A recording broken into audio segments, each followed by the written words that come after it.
Books presents The Custom of the Army by Diana Gabaldon, narrated by Jeff Woodman, and directed by Abigail McHugh. All things considered, it was probably the fault of the electric eel. John Gray could, and for a time did, blame the Honourable Caroline Woodford as well. And the surgeon. And certainly that blasted poet. Still, no. It was the eel's fault. The party had been at Lucinda Joffrey's house. Sir Richard was absent. A diplomat of his stature could not have countenanced something so frivolous. Electric eel parties were a mania in London just now, but owing to the scarcity of the creatures, a private party was a rare occasion. Most such parties were held at public theatres, with the fortunate few selected for encounter with the eel summoned on stage, there to be shocked and sent reeling like ninepins for the entertainment of the audience. "The record is 42 at once," Caroline had told him, her eyes wide and shining as she looked up from the creature in its tank. Really? It was one of the most peculiar things he'd seen, though not very striking. Nearly 3 feet long, it had a heavy, squarish body with a blunt head that looked to have been inexpertly moulded out of sculptor's clay, and tiny eyes like dull glass beads. It had little in common with the lashing, lithesome eels of the fish market, and certainly did not seem capable of felling 42 people at once. The thing had no grace at all, save for a small, thin ruffle of a fin that ran the length of its lower body, undulating as a gauze curtain does in the wind. Lord John expressed this observation to the Honourable Caroline, and was accused in consequence of being poetic. "Poetic?" said an amused voice behind him. "Is there no end to our gallant Major's talents?" Lord John turned with an inward grimace and an outward smile, and bowed to Edwin Nichols. "I should not think of trespassing upon your province, Mr. Nichols," he said politely. Nichols wrote execrable verse, mostly upon the subject of love, and was much admired by young women of a certain turn of mind.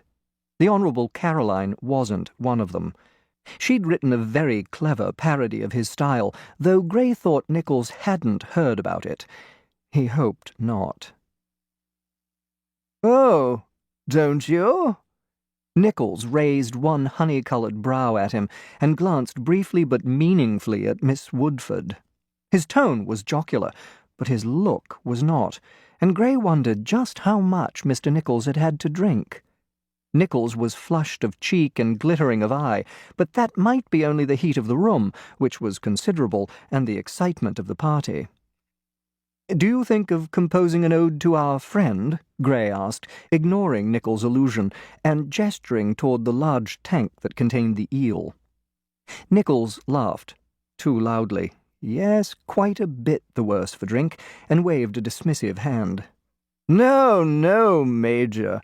How could I think of expending my energies upon such a gross and insignificant creature when there are angels of delight such as this to inspire me?" He leered. Gray did not wish to impugn the fellow, but he undeniably leered at Miss Woodford, who smiled with compressed lips and tapped him rebukingly with her fan. Where was Caroline's uncle, Gray wondered? Simon Woodford shared his niece's interest in natural history, and would certainly have escorted her.